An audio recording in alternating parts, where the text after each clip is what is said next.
Hey guys, Paul here with Patek. In this video, we're going to take a look at some of the new technology built into the 2024 Honda Ridgeline Trail Sport. I bought the vehicle about 3 months ago and I've been learning step by step by step. I was a Honda instructor for 10 years, so some of it is old hat to me, but there's a lot of new technology built in, and basically going to do a deep dive into the infotainment system for you. So we're going to talk about things like adaptive cruise, the intelligent traction management system, and a whole lot more. So if that's important to you, let's jump in, we'll take a look.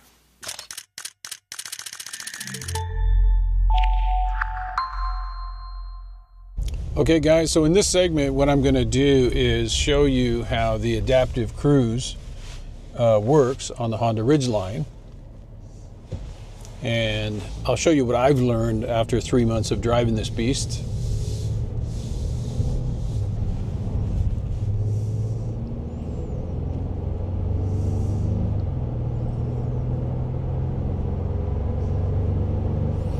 So I'll just get my speed up a little bit here and then we can do a test. So I've set the cruise control at 78 kilometers per hour. I'm just climbing up a hill, so but you can see it right here in the instrument panel display. And what I didn't know is how to accelerate and decelerate, how that works, and what the differences were between my Honda Fit and the new Ridgeline. And so the way it works is pretty simple. So right now I'm set at 78 kilometers per, and if I tick up resume plus on the steering wheel, you'll see that right beside the cruise control icon here, it tells you what your speed is going to be. And so on the Fit, I used to hold down the resume button. I'd speed up like 3 kilometers or 5 kilometers or 10, whatever it was, take my finger off the button and it would just stay there. Well, it works a little bit differently on the Ridgeline. So it's actually kind of cool. Like I can hold this and now it's showing me that it's bumped up to 100 kilometers an hour. And we're off to the races. So it's building up its speed to 100 kilometers an hour. Then it'll stay there and drop back down. And so it works the same way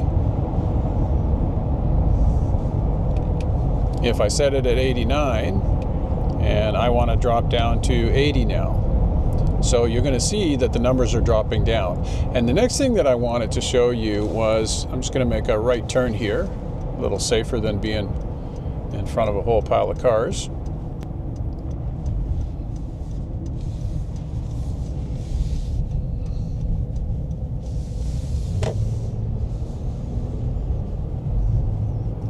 So I'm going to set my cruise again. I'm going to hit the set button. Speed limit's 80, so let's see if I can nail it right at 80 or close to it.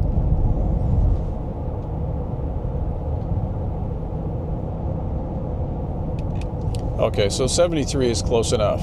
Now what I'm going to do is I'm going to hit the adaptive cruise button. And you'll see another icon comes up on the dash in the same place, and that's the vehicle with these white lines. And what that's doing is telling you that the distance you are from the vehicle ahead of you. Right now I've got it to the maximum, so if I had a car that was, you know, probably 10 car lengths ahead of me, this thing's going to apply the brakes if I get too close. But if I hit the adaptive cruise button again, it changes to 1 bar, and that puts me about 4 car lengths behind the vehicle in front of me. And that's how the adaptive cruise works. So, you know, I thought about it for a while. I mean, if you saw my Ridgeline video, you know I'm an ex-Honda instructor.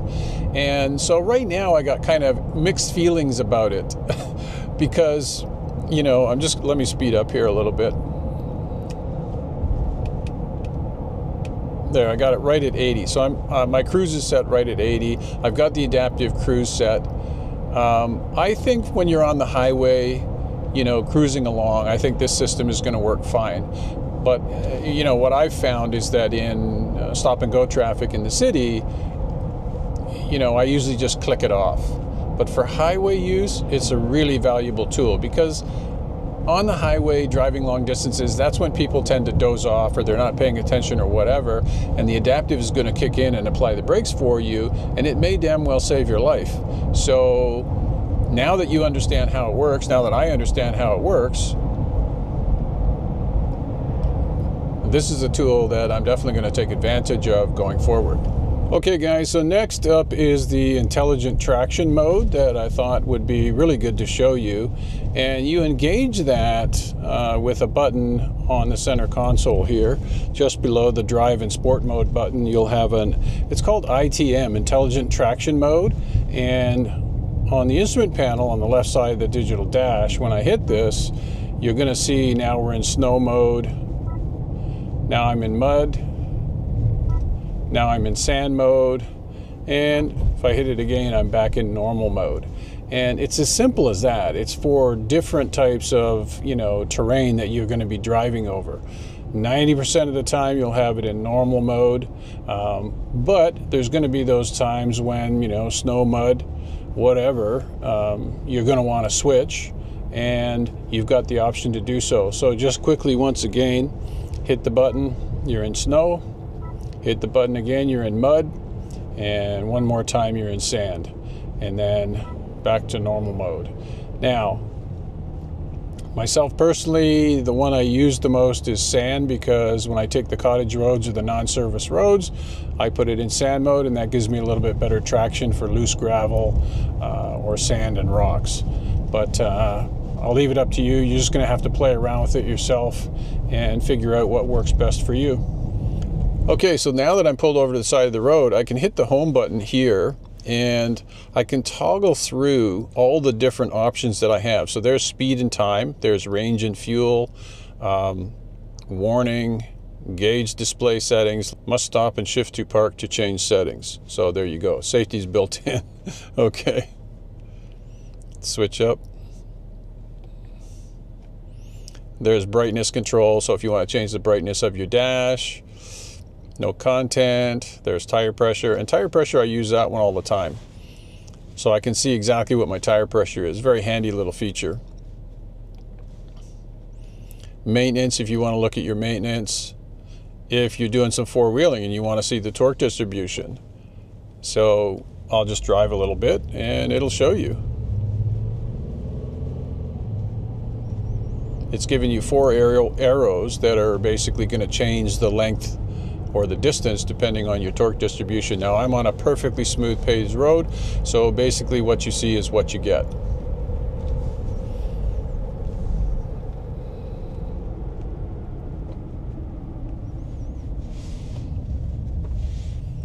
Just pull over and stop again. So there, I've hit the idle stop. So if you want to disengage the idle stop, you're coming to a light for whatever reason, you're going to make a quick start or something like that, you can just hit the idle stop button and click it off.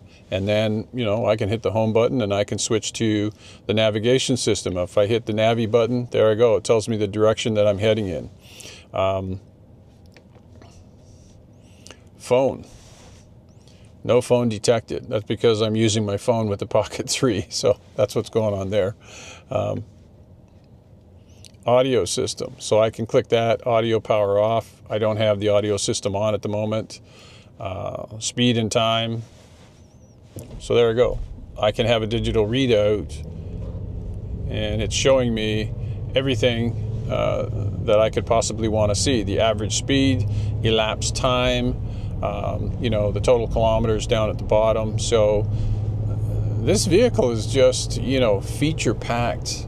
It's just a matter of taking your time to play with all these things, and then you'll be able to take advantage of them.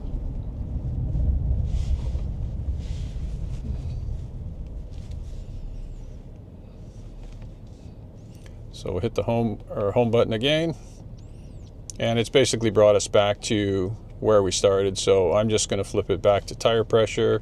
That seems to be what I use the most on this vehicle. So there you go. Like, the digital side of the dash on the Ridgeline is really pretty cool. I mean, you can see your temperature settings, you can see when the cruise turns on, you can set your cruise up or down. I really like it. The more I play with it, the more I like it, the more I'm using it. I think probably the next thing I'll do is start playing around with the fuel mileage. I take a couple of trips and see what my fuel mileage is. So far, I've found the Ridgeline to be, it's not a pig on gas by any stretch. One of my favorite features is the engine powertrain combination and the fact that, the fuel mileage is really decent. Okay, so sport mode, I'm going to hit the D/S button.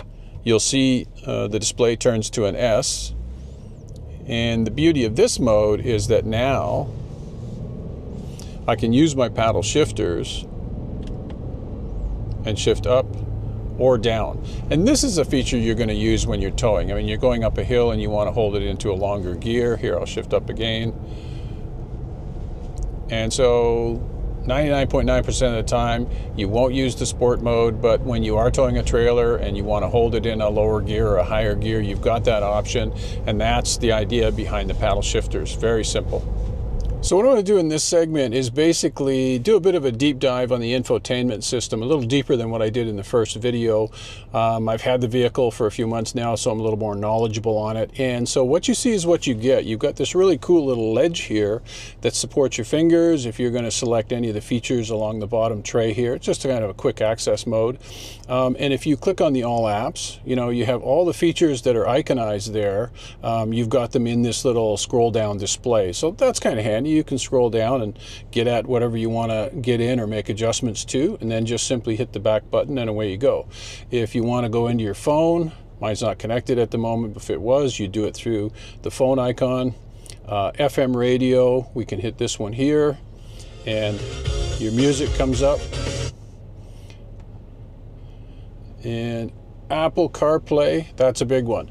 I'm not going to do in-depth sort of explanation of Apple CarPlay. I am going to cover it here, but there's tons of videos on YouTube that the guys are going into it a little more deeply than I am, but I definitely will touch on it for sure. So you just have to make sure that your phone is set up in Apple CarPlay, and then you've got all the features on your phone available to you in the vehicle. And in some cases, that could be a good thing or a bad thing. You know, just be careful about distracted driving. It can be a real concern. So I just hit back here. And then you've got Sirius XM radio. That's another great feature. Honda gives you a 3-month trial version of it. And so it's worth taking advantage of it. And, you know, you've got a plethora of stations available to you that way. You can access Bluetooth audio, the trip computer. And then this is where I want to focus on. So general settings.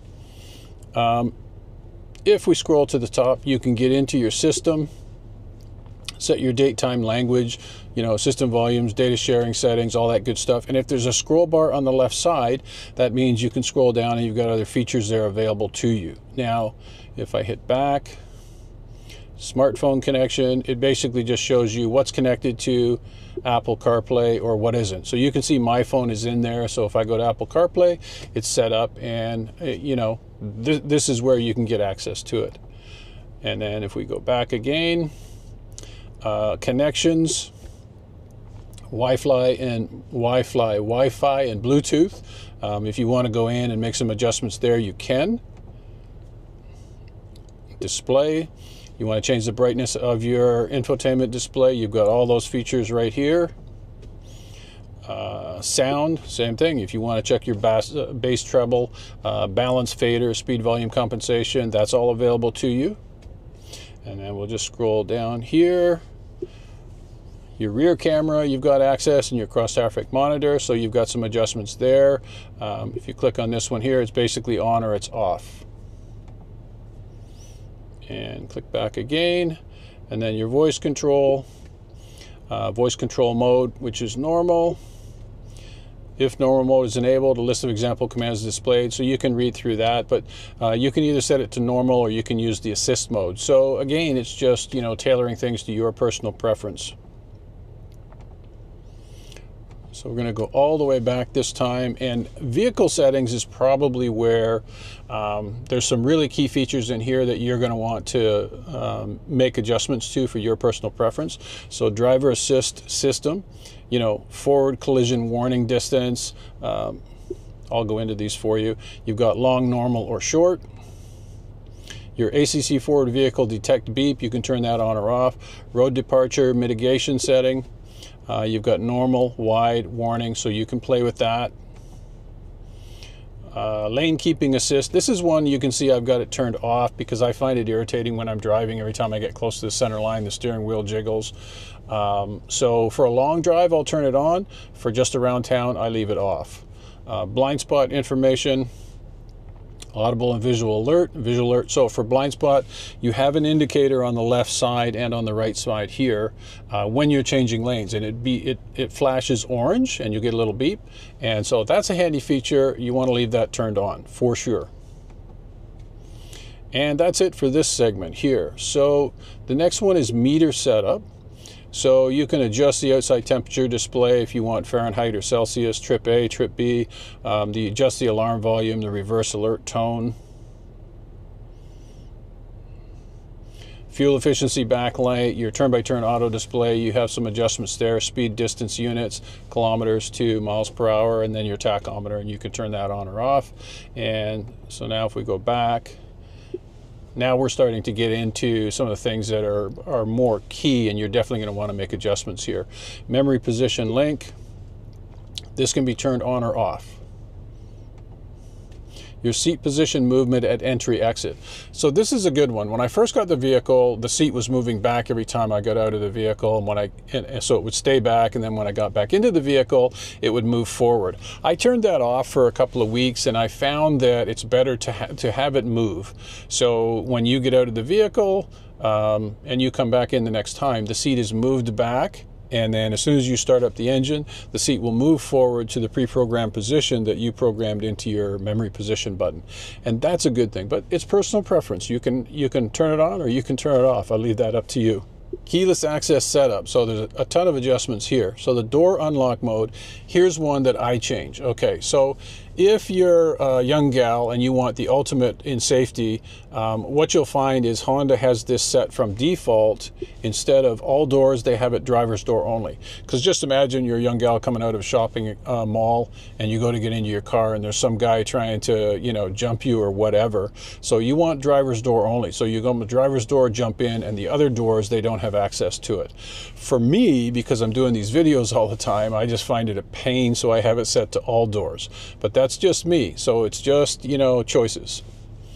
Keyless access light flash, you can turn that on or off. Keyless access beep, you can turn that on or off. Your remote start system, you can turn that off. Here in Canada, we use that, not so much in the summertime, so maybe you're going to turn it off in the summer. And in the winter, I'll definitely have that one on. And then your walk-away auto lock. This one is important. Okay. Changes the setting for automatic locking doors when you walk away from the vehicle while carrying the remote. So here's the thing. This thing is off by default from the factory, and I'm not really sure why. I find that the most convenient feature for me is to get out of the vehicle. You know, you shut it off, you get out of the vehicle, and I want the doors to lock automatically. So you have to come in and turn it on. And that's really all that's about. So again, it's personal preference. I think I said in the first video, I had my vehicle for about a week. I was walking around, and every time I got in and out, I was locking the doors with the remote. And this feature makes it so you don't have to do that. You just get out of the car. If you've got the remote in your pocket, the doors lock automatically. And for me, that's what I'm paying the money for, to have kind of an upscale vehicle like this one. So just something to think about. Okay, next up is your lighting setup. So we'll press that one. You've got interior light dimming time. That's pretty much self-explanatory. 60 seconds, 30, or 15. You've got headlight auto off timer. Again, that's just a time adjustment. And auto headlight on with the wipers on. You've got some adjustment there, so you can turn that one on or off, completely up to you. And last but not least is your door window setup. So let's run down this one, because this is where, you know, you might make some adjustments. Your auto door lock with the vehicle speed, shift from park, or off. Auto door unlock, all doors when the driver's door opens. Okay, all doors when shifted to park, all doors with ignition off. It's completely up to you. Key and remote unlock mode, all doors. So again, I have mine set to all doors. You can set it to the driver's door only. Keyless lock answer back. You can turn it off or you can turn it on. I leave mine on. It's just a great sort of acknowledgement that your vehicle's locked, and I like that, so I leave it on. Security relock timer, again, that's a time setting, 30, 60, or 90 seconds. The default is 30 seconds, and I've just left it there since I've had it. And we've got one more, which is the tailgate power locking. Okay, now this one is Really important. And here's the thing. So from the factory, your tailgate, when you get out of the vehicle, if you have auto lock on, the tailgate does not lock. However, your hidden trunk lid does lock, okay? So your trunk lid locks, but your tailgate doesn't. If you click enable here, then your tailgate will lock. So what's the use case for this? Let's say you went to pick up a fridge, or you've got something valuable sitting in the bed of your truck, and you don't want somebody to just, you know, open the tailgate and slide this thing out and steal it from you. Click enable, and then when you lock your vehicle and walk away, the tailgate is going to be locked, making it that much more difficult for somebody to steal something out of your truck bed. A really, you know, much appreciated feature on this vehicle. Okay, so the last feature here is maintenance info, and if you touch on that one, basically it shows you your oil life, and you can see that information on the left side of the digital dash if you want, and then select reset items. This is something that if you take your vehicle to the dealer for your oil changes, the mechanic is going to click this and reset your oil life for you when he does your oil change. So, but all in all, just a ton of great information from the infotainment system that can make your life a little bit more trouble-free if you're aware that it's there and if you take the time to learn it and use it. Okay guys, so last but not least, I'll touch on Apple CarPlay here, and you can see I've got Paul's phone is connected now.